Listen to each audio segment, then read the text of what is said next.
What is going on, everybody? Ghoul here, and today we're going to be doing some typing tests with the Holy Kiwi Franken switch, which is obviously a combination of the Holy Panda plus the Kiwi switch, the C3 equals Kiwi switch. Now, to make these switches, you obviously need both of those switches, and what you'll do is you'll take the stem, as you can see here, out of a Holy Panda, and you will put that into the Kiwi switch, taking the dark gray stem out of the Kiwi.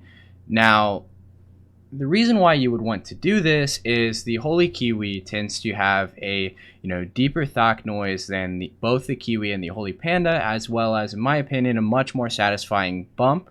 The tactility on this switch is quite insane. You pretty much have the entire bump and entire actuation, pushing the key down being the bump. It's all tactility. There is almost no linear portion of this switch, which is why I think it's such a great switch. So let's go ahead and hop into some typing tests.